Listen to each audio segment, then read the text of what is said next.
법이란 어렵고 까다롭다. 법은 변호사가 전담하는 전문 영역이다.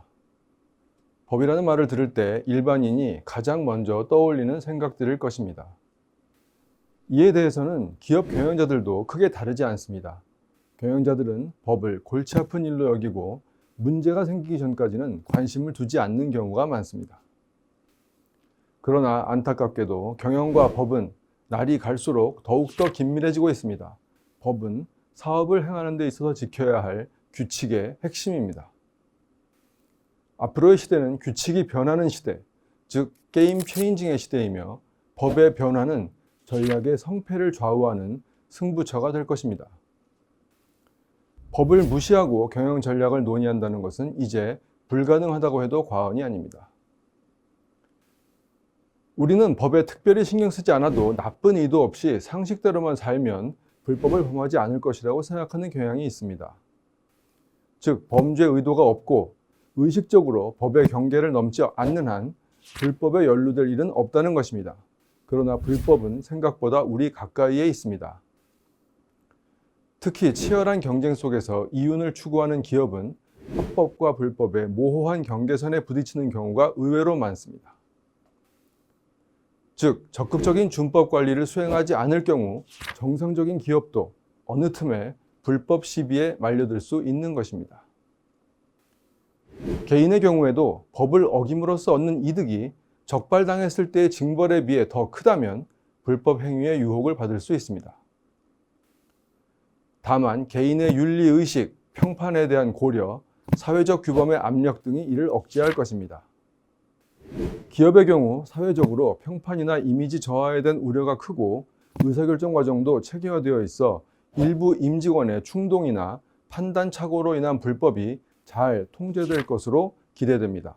그러나 실제로는 적지 않은 기업에서 임직원 개인 또는 조직 차원의 불법 행위가 끊이지 않고 있습니다. 치열한 경쟁 속에서 생존을 추구해야 하는 기업으로서는 모든 수단과 방법을 동원해야 하는 절박한 상황이 일상적으로 일어납니다. 이런 환경에서 사업을 벌이다 보면 법의 제약을 벗어나고픈 유혹이 일어날 수밖에 없습니다. 더구나 규제가 허술하거나 법 적용이 엄격하지 못한 환경이라면 유혹은 더욱 강해질 것입니다.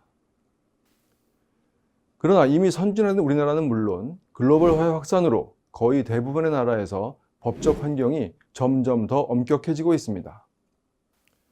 설령 법 규정이 허술한 개도국이라고 해도 글로벌 기준에 걸맞지 않는 비윤리적 경영 활동을 벌인 글로벌 기업은 그 사실만으로도 회사의 명성에 상처를 입게 됩니다. 최근 스웨덴에서 발간된 패션 노예들이라는 책은 선진국의 의류업체들이 개도국 납품업체의 아동 노동을 방조해 왔음을 폭로했습니다. 개도국의 실정법으로는 문제가 되지 않는다고 해도 이는 국제 노동 기준의 위반이 될 뿐더러 기업의 브랜드에 오점을 남기는 행위입니다. 경영의 어려움을 핑계로 정부와 사회의 관용을 기대할 수 있는 시대는 지나갔습니다. 이제 기업의 불법은 기업의 명성은 물론 기업 자체를 파괴하는 자해 행위에 다름없습니다. 기업은 회사 곳곳에서 불법적 충동이 고개를 내밀 수 있음을 인식하고 이에 예방에 만전을 기해야 할 것입니다. 사람의 생명, 인권, 재산에 막대한 피해를 입히고 사회의 지탄 대상이 되는 기업의 불법 행위가 국내외를 막론하고 끊임없이 일어나고 있습니다. 법 없이도 살 선량한 사람들이 모인 선량한 기업에서 왜 이런 일이 일어날까요? 이런 일이 일어날 기업이 특별히 정해져 있는 것은 아닙니다. 불법 행위는 마치 교통사고처럼 어느 날 갑자기 다가옵니다. 포드사의 핀토 사례는 그 좋은 예입니다. 포드사는 1970년 소형차 모델 핀토를 출시했습니다. 디자인이나 승차감에서 좋은 평을 받아 초기에는 인기가 있었지만 얼마 안 되어 차량의 결함이 속속 노출되기 시작했습니다. 특히 가장 심각한 것이 차량 충돌 시의 안전 문제였습니다. 후방 범퍼와 연료 탱크 사이에 충격을 지탱할 만한 구조물이 없어 후방 충돌 시 연료 탱크가 폭발할 위험이 컸던 것입니다. 실제로 1978년 8월 10일 핀토를 타고 가던 모자가 사고를 당해 어머니는 사망, 아이는 중상을 입는 사건이 벌어졌습니다. 사건을 조사하는 과정에 놀라운 사실이 밝혀졌습니다. 회사가 연료 탱크 위험을 이미 알고 있었으며 그뿐 아니라 이 문제를 분석하여 사전에 차 모델을 개선하는 것과 사후적으로 사고에 대처하는 것 사이의 비용 효익을 비교했다는 것입니다. 폭발 방지 부품을 장착하는데 대당 11달러로 연간 1억 3,700만 달러가 소요되는데 사망사고를 추정한 결과 그에 따른 소송 비용, 수리 비용 등 관련 비용이 4,950만 달러로 훨씬 적다는 계산이 나온 것입니다. 이 계산 과정을 담은 핀토 메모가 증거로 채택되었고 결국 1억 3천만 달러에 달하는 벌금이 회사에 부과되었습니다.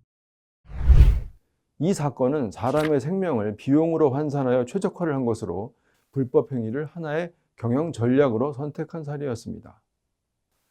많은 사람들이 이 사건에 경악했지만 그렇다고 핀토 메모를 작성한 직원들이 인면수심의 사이코패스였을까요? 인명은 결코 돈으로 환산되어서는 안 된다는 윤리가 기업 현장에서 설득력을 갖지 못했던 것은 아닐까요? 경쟁업체, 주주의, 경영진으로부터 가해지는 압력에 쫓긴 직원들로서는 순간적으로 판단이 흐려지는 일이 언제든 있을 수 있습니다. 물론 이것이 정상적인 의사결정 절차를 따라 CEO의 결재를 받고 시행되었던 것은 아닐 것입니다. 최고 경영진은 이러한 잔인한 손익계산을 적어도 명시적으로는 보고받지 않았을 가능성이 큽니다. 즉, 공식적으로만 조직을 관리해서는 현장의 크고 작은 불법 행위 리스크를 모니터링하고 관리하는 데 한계가 있습니다. 평소 직원들에게 준법 경영을 강조하는 정도로는 부족합니다. 치열한 경쟁으로 하루하루를 보내는 현장은 잠재적 불법 행위들의 가능성으로 가득 찬 시한폭탄과도 같습니다. 범죄 성향을 지닌 일부 직원들의 일탈이 문제가 아닙니다. 가장 평범한 사원들도 언제든 핀토 메모를 작성할 수 있습니다.